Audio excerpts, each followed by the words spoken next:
할렐루야. 오늘 노아의 말년이 어떤지 함께 올려보면서 우리 이렇게 되면 안 되는데 노아의 말년과 같은 삶이 우리가 아니라 노아가 하나님을 잘 만나고 또 영접했던 방수 이전의 삶을 여러분들이 꼭 살아가시기를 간절히 축원합니다.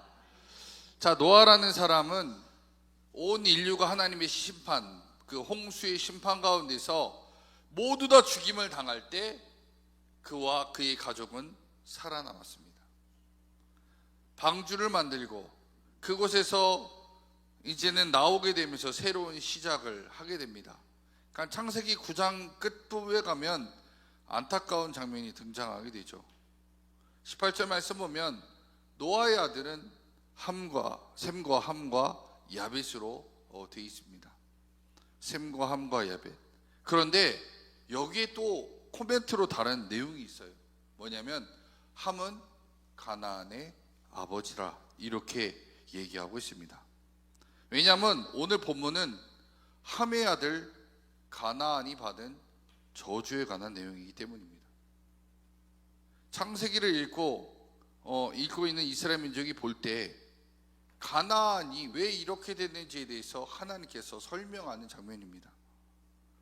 19절 말씀 보면 노아의 이 세 아들로부터 사람들이 온 땅에 퍼지니라 이렇게 소개하고 있습니다. 지구상에 살고 있는 모든 사람들은 아담의 후손이기도 하지만 노아의 후손이라고 해도 맞는 겁니다. 그러니까 이 지구상의 인류 아담의 후손이자 노아의 후손이다. 근데 이 노아가 방주에서 나와서 가장 처음 한 일은 뭐냐? 20절에 보면 이 노아는 포도나무를 심었다라는 겁니다. 포도나무를 심고 이 포도나무로 21절 보니까 포도주를 만들었던 것 같아요. 그래서 포도주를 만들고 그 포도주를 먹고 취하게 됩니다. 제가 지난번에도 한번 이거에 대해서 제가 설명을 한 적이 있을 거예요. 노아의 홍수 이전과 이후가 달라졌는데 노아의 홍수 이전에는 생명이 길죠. 그리고 노아의 홍수를 기점으로 사람의 생명이 줄어듭니다. 창조과학에서 밝혀낸 내용으로 보면 지구의 물층, 즉 태양으로부터 오는 유해한 광선들을 이제는 차단하지 못하기 때문에 인류의 생명이 많이 줄어들었다라고 보시면 됩니다. 그리고 또 하나 바뀐 게 있어요. 무엇이 바뀌냐? 이제는 지구에 있는 것들이 발효가 되기 시작합니다. 왜 이 얘기를 하냐면 여러분 노아가 이전에는 포도주를 만들고선 취해서 이렇게 먹었던 게 아니었어요. 그냥 그전에는 포도주스처럼 마셨는데 이제 노아의 홍수 이후에 포도주를 담갔더니 이게 발효가 되는 거예요. 그러면서 그가 취하게 되었고 그의 장막에서 벌거벗은 이 일들이 발생하게 됐다라는 겁니다. 자, 그럼 다시 얘기하면 이전에는 그런 적이 없었는데 이 아버지가 노아의 홍수 이후에 이런 일들을 발생하게 된 이유는 그러니까 노아도 일부러 그런 건 아니었겠죠. 그러니까 결국 내용은 뭐냐? 이렇게 연결된다라는 겁니다. 자, 한편으로 이렇게 됨을 보면 우리는 노아를 뭐라고 표현할 수밖에 없냐?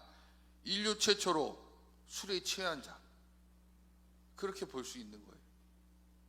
자, 그러나 여러분 노아는 술에 취해서 살아가는 사람이 있지만 우리는 예수를 믿어서 새로운 피조물로 거듭난 존재입니다.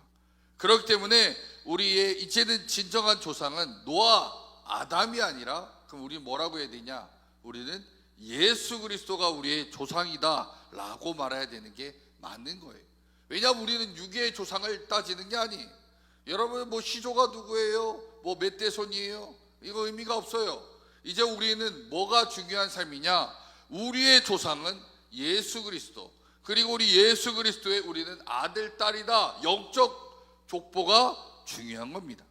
그렇기 때문에 여러분들이 이제는 노아의 길을 걷지 마시고 예수 그리스도의 길을 잘 걸어가는 믿음의 종들 되시길 주님의 이름으로 간절히 축원합니다.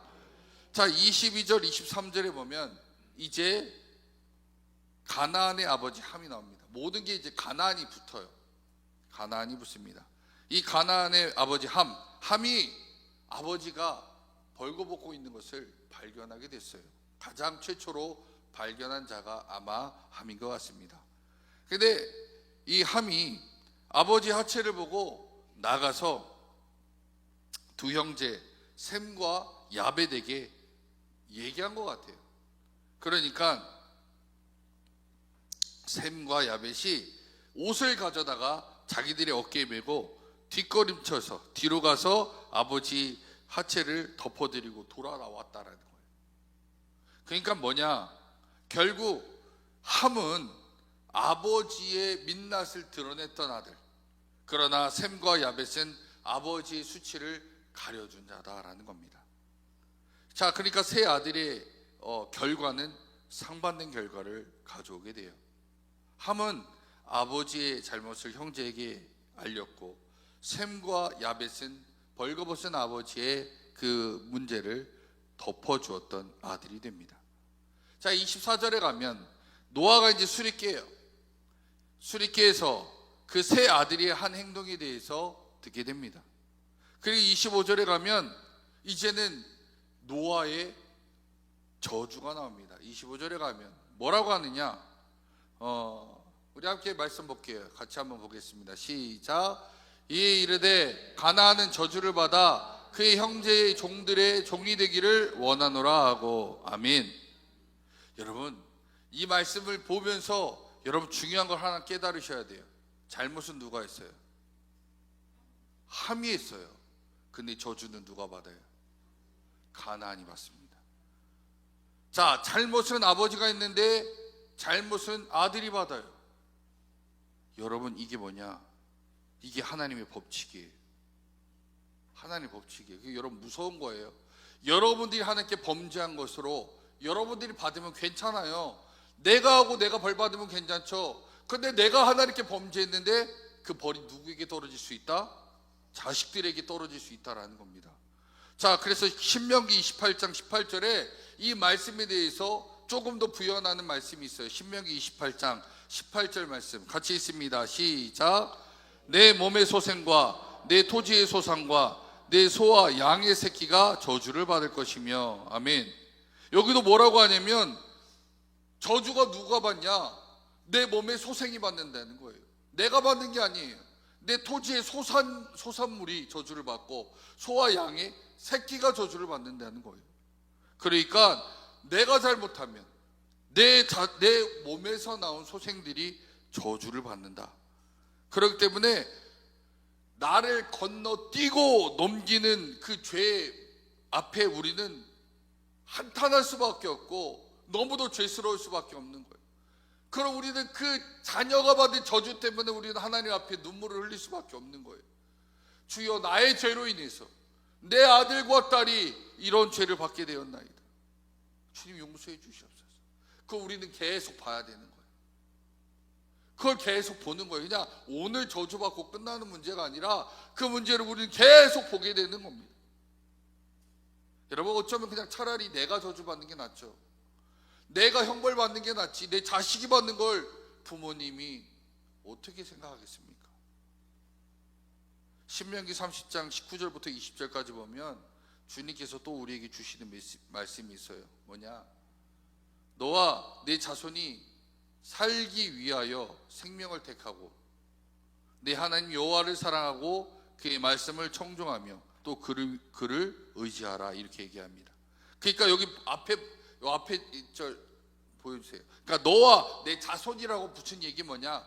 내가 잘 산 것만으로 끝이 아니에요. 내가 잘 살지만 내가 예수 잘 믿으면 내 자손도 잘 사는 거예요. 근데 내가 예수 안 믿으면 내 자손도 저주 가운데 살 수밖에 없다라는 메시지가 여기 담겨 있어요. 그러기에 저와 여러분들이 진짜 하나님 앞에 온전하셔야 된다는 겁니다. 내가 예수를 잘 믿고 순종하여 내 자식과 내 자손에게 영향을 줄 수 있는, 좋은 영향을 줄 수 있는 그런 믿음의 아버지 어머니가 되셔야 된다는 겁니다. 그렇기 때문에 여러분 신앙생활 잘 하셔야 돼요.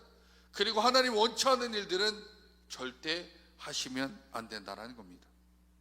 여러분, 왜 솔로몬 왕이 왜 그렇게 만복을 누리며, 왜 이렇게 지혜롭게, 왜 그렇게 하나님께서 지혜를 주시며 그가 사는 동안 잘 살게 하셨을까요?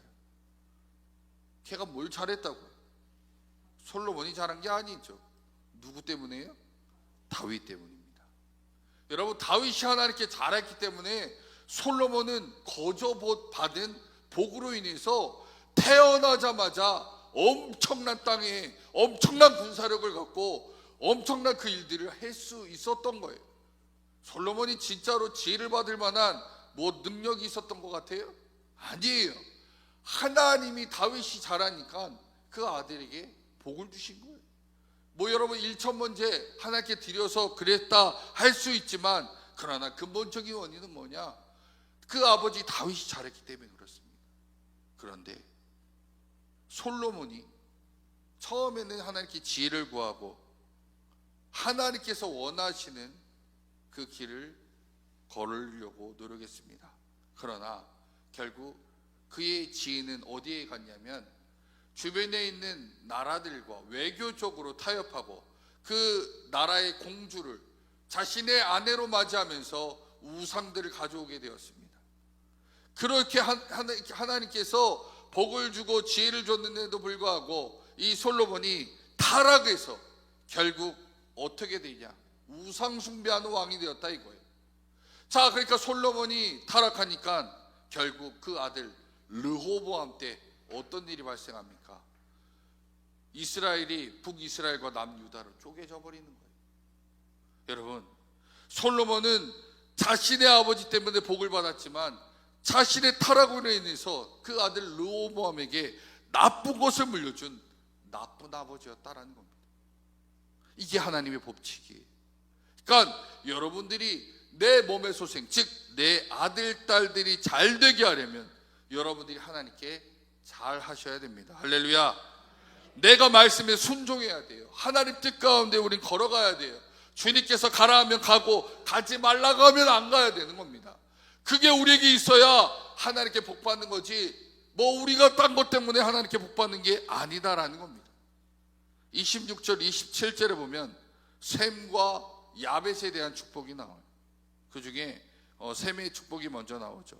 셈의 하나님 여호와를 찬송하리로다. 그런데 뒤에 뭐라고 나오냐? 가나안은, 그 앞에 가나안은 셈의 종이 되고, 이렇게 얘기합니다. 가나안이 함이 잘못하니까 어떻게 돼요?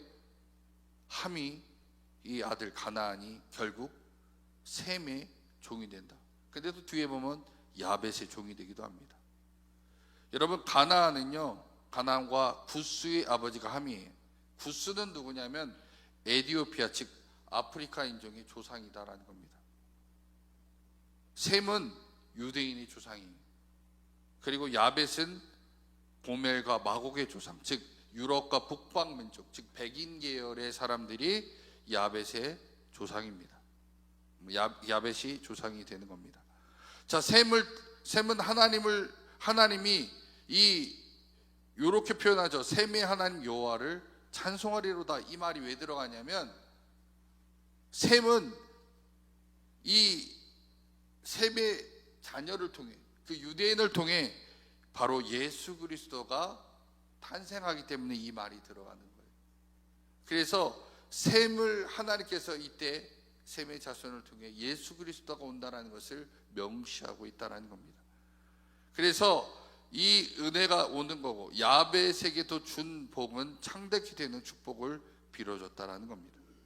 자, 그래서 유대인의 영토나 문명적으로 창대해졌고, 이후에 과학기술, 예술, 이런 것들이 유대인들로부터 막 나오기 시작해요. 그래서 27절에 보면 하나님이 야벳을 창대하게 하사 셈의 장막에 거하게 하시고라고 얘기합니다. 자, 장막은 무엇일까요? 바로 예수 그리스도 안에 거한다라는 겁니다. 즉 야벳, 즉 백인들이 예수를 믿고 예수 안에 거한다라는 의미를 가지는 거예요. 그리고 함의 아들 가나를 가르쳐 가나안은 그의 종이 되게 하시기를 원하노라 하였더라 이렇게 얘기해요. 자, 그러니까 가나안은 셈 족속의 셈의 종이 되기도 하고 야벳의 종이 되기도 합니다. 근데 여러분, 우리가 가나안이라고 하면 뭘 얘기해요? 가나안 땅에 살고 있는 민족을 가나안이라고 합니다. 자, 가나안 족속은 나중에 어떻게 되냐? 그들은 하나님께서 다 죽일 족속들이 되는 거예요. 결국 이 한순간에 함이라는 이 한 아들이 잘못으로 인해 나중에 이 후손은 끔찍하게 죄를 감당하게 된다라는 거예요. 결국 하나님께 지금 말로 찍혀가지고 어떻게 돼요? 그 후손들은 그냥 막 죽어나가게 되고 쫓겨나가게 되고 가나안 땅에서 쫓아날 수밖에 없는 그런 후손이 된다는 겁니다. 그래서 나중에 모세한테 뭐라고 해요? 하나님이요, 네가 가나안 땅에 들어가면 가나안의 족속을 정복해야 된다. 그들을 다 죽여야 된다. 그들을 살아있는 생명까지도 아낌없이 죽여라라고 주님이 얘기하신다는 거예요. 자, 그러니까 이게 결국 나중에 뭐로 되냐면 그 가나안 족속을, 가나안을 종으로 삼아야 된다는 이유는 결국 하나님의 예언의 말씀의 결과물이다라는 겁니다. 28절 29절 보면 홍수에 이제 노아가 350년을 더 살아요. 그래서 950세에 죽게 됩니다. 자, 950세 때 죽는데 이때 아브라함의 나이가 연대기적으로 따지면 아브라함은 이때 한 58세쯤 돼요. 그러니까 아브라함이 58세쯤 됐을 때 노아는 950세였고 그때 죽게 됩니다. 그러니까 동시대를 약간 같이 살았던 거죠. 한 58년 정도. 자, 근데 노아는 왜 실패했냐? 여러분 이걸 잘 보셔야 돼요. 노아는 왜 실패했느냐? 노아는요, 처음에 하나님께서 노아에 대해 이렇게 얘기해요. 창세기 6장 9절에 보면 노아는 의인이요 당대의 완전한 자라 그는 하나님과 동행하였으며 이렇게 얘기해요. 엄청난 칭찬이죠. 하나님과 동행하던 자, 하나님과 함께했고 의인이었고 당대의 완전한 사람이라고 얘기했습니다. 여러분, 처음처럼 늘 가면 얼마나 좋겠어요. 우리 사자성어 중에 이런 말이 있죠. 초지일관, 늘 처음처럼. 무슨 이름 같이 생각하시면 안 돼요. 늘 처음처럼 쭉 초지일관해야 되는데 우리는 안타깝게 처음의 신앙을 끝까지 이어가는 걸 잘 못하기도 합니다. 노아가 그래요. 어떻게 해요? 결국 노아는 쭉 가다가 이제는 술과 동행하는 자가 돼요. 하나님과 동행했던 이 노아는 결국 술과 동행하는 자로 바뀌게 된다는 겁니다. 결국 노아는 인류가 다 멸절되고 엄청난 무서운 심판 속에서 살아남은 몇 안 되는 인간이었지만, 그러나 그 가운데 하나님의 특별한 은혜를 경험했던 사람, 그 감동은 근데 오래가지 않았다라는 겁니다. 타락해버렸다라는 거예요. 왜요? 우리는 노아의 말년을 통해서 우리는 깨닫게 되는 게 하나가 있다라는 겁니다. 뭐냐? 인간에게는 죄성이라는 게 있어요. 그래서 내가 언제든지 어떻게 타락할지 모른다.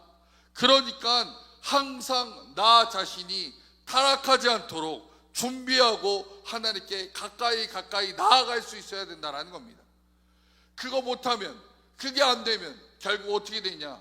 우리는 또 타락할 수밖에 없는 그런 존재가 될 수 있다는 겁니다. 여러분, 성공의 때가 좋으시죠? 여러분, 기도하면서 하나님 잘 되게 해주세요, 성공과 도를 걷게 해주세요, 승리하게 해주세요. 좋아요. 그렇게 돼야죠. 그런데 여러분, 잘 나가는 사람들이, 성공하는 사람들의 그 문제가 뭐가 따라오느냐? 그때 타락한다는 겁니다. 잘 가면 좋은데 대부분은 타락하고 그 이후에 감사와 찬양이 그들에게서 나오지 않는다라는 겁니다. 어쩌면 노아는요, 지구 이 인류 중에 가장 복받은 사람이, 이 지구상에서 하나님의 사랑을 가장 받은 사람입니다. 딱 노아의 홍수 이후에 이 땅의 모든 땅은 다 노아 거예요. 뭐 여러분 땅이 몇 평인지 모르겠지만 노아는 몇만 평이 아니겠죠. 다 자기 거예요. 다 자기 거.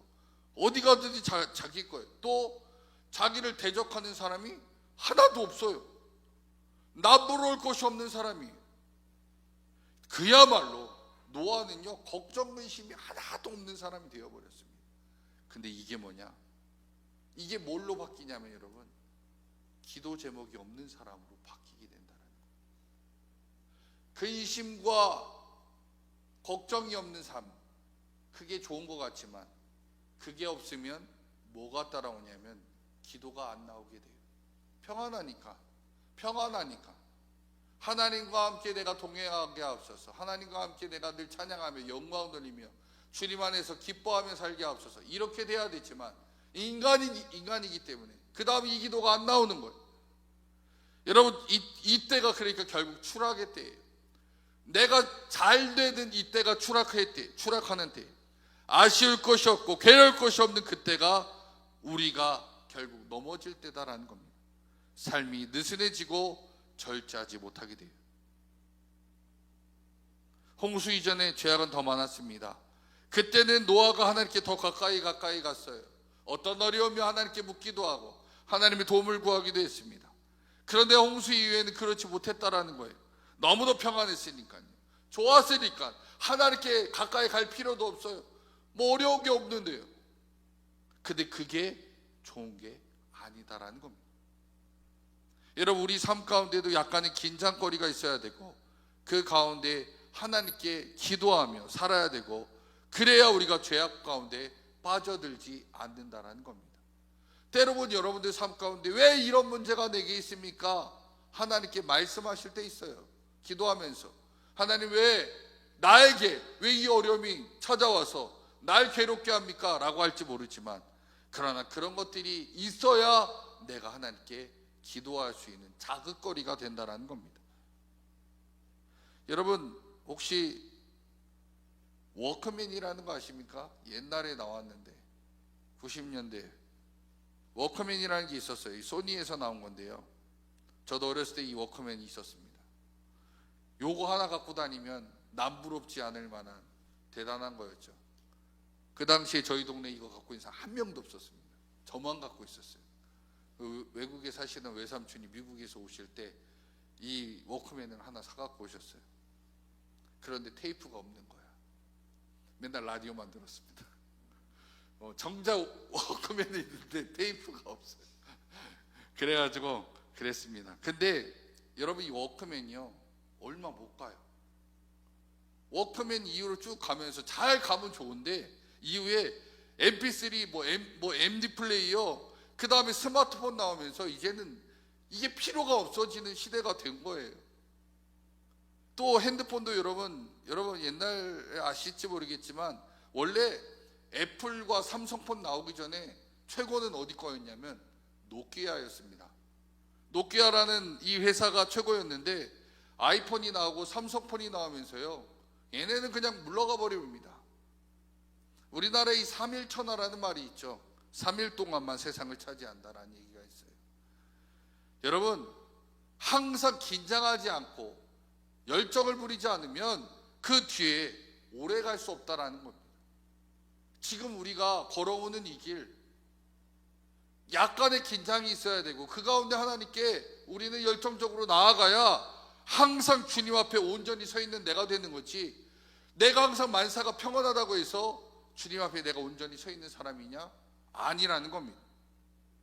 그렇지 못하면 언제든지 우리는 타락해요. 내가 주님 앞에 온전히 서 있지 못한다면, 제가 자주 쓰는 말 있죠. 코람데요. 내가 하나님 앞에 언제나 서 있는 자리에 못 있는다면 나는 타락할 수밖에 없다라는 겁니다.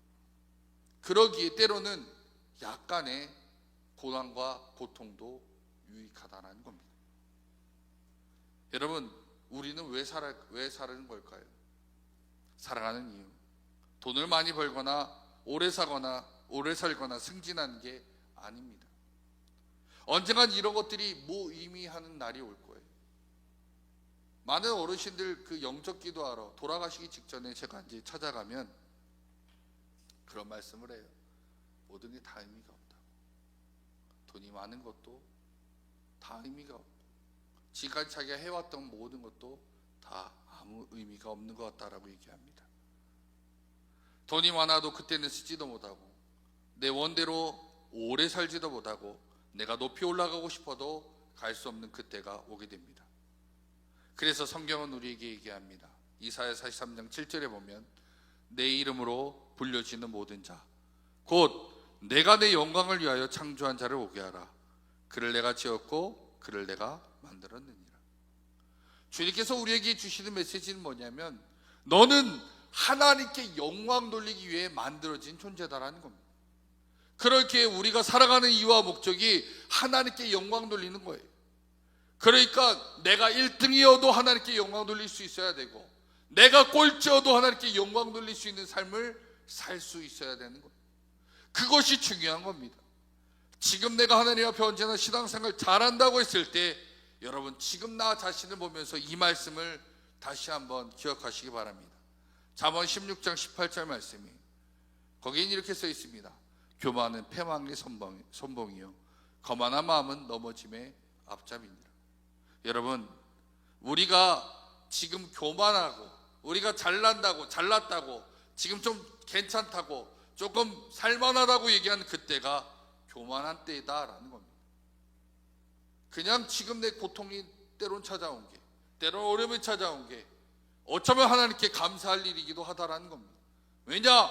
그때야 하나님께 기도할 수 있기 때문에 그래요. 여러분은 언제 평소에 절실할 때가 아니면 기도 언제 하겠습니까? 그때 우리가 주님 앞에 한번 붙잡고 주님의 발자락이라도 한번 잡는 심정으로 우리가 눈물을 흘리며 주님께 기도하지 않게 되겠습니까? 그러니까 지금 여러분 우리는 이 노아의 말년을 보면서 내 마지막은 이러지 않았으면 좋겠다. 난 그러지 말아야겠다.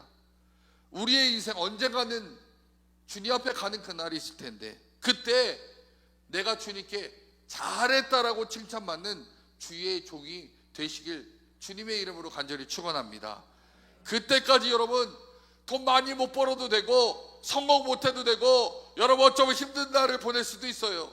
그러나 그때까지 하나님을 영광 드리며 주님 앞에 늘 찬양하며 영광 드리며 주님을 높여드리는 내 삶을 살아갈 때 그때 여러분들은 노아보다도 괜찮은 하나님이 인정하는 주의 자녀가 된다는 겁니다. 그러기에 내가 지금 다른 사람을 볼 거 없어요. 그냥 내가 하나님께 찬양하는 자리, 영광 돌리는 자리, 예배 드리는 자리에 나오면 그거 하나로 여러분 잘 하시는 겁니다. 왜 세상의 기준에 날 맞추려고 해요? 하나님 기준에서 맞추세요. 하나님 보실 때 내가 열심히 주님께 충성봉사하면 하나님은 그걸로 만족하시는 거예요. 내가 하나님께 1,000만 원, 1억 내가 벌어서 헌금했다고 하나님 기뻐하시느냐? 아니에요. 더 좋아하시는 것은 내가 끝까지 하나님을 찬양하고 영광 돌리는 자리에 있는 그것을 원하실 겁니다. 여러분 우리의 삶은 이제 얼마 남지 않았어요. 얼마나 더 사시겠습니까? 길어봤자 100년입니다. 100년 지금까지 오신 날도 금방 눈 깜빡하니까 벌써 이제 여러분 나이만큼 이제 드셨겠죠. 어떤 분은 60세, 어떤 분은 70세. 전 아직 멀었어요. 근데 저도 몰라요. 언제 하나님 오라고 하면 가야죠. 예? 오라고 하면 가는 거예요. 뭐 제가 또 산다고 해서 사라지는 겁니까? 하나님 오라고 하면 빨리 가는 거죠. 그러나 그날 주님이 우리 앞에서 딱 얘기하실 때 잘했어. 이 얘기 들으면 얼마나 좋아요. 그런데 우리 노아처럼 실패하는 삶 살지 않았으면 좋겠습니다. 좀 나아졌다고, 좀 괜찮아졌다고 넘어지는 우리가 아니라 주님 앞에 영광 돌리고 찬양하면서 끝까지 주님을 높여드리다가 여러분이 눈 감기 전까지만 그때까지라도 하나님을 찬양하고 높여드리면서 주님께 멋지게 나아가는 믿음의 종들 다 되시기를 주님의 이름으로 간절히 축원합니다. 우리 이 시간 찬양할게요. 우리 아까 마지막 불렀던 찬양 주님 큰 영광 받으셔서 우리 찬양하면서 하나님 우리가 끝까지 하나님을 찬양하는 존재가 되기 원합니다. 고백할 수 있는 믿음의 종들 되기 원합니다.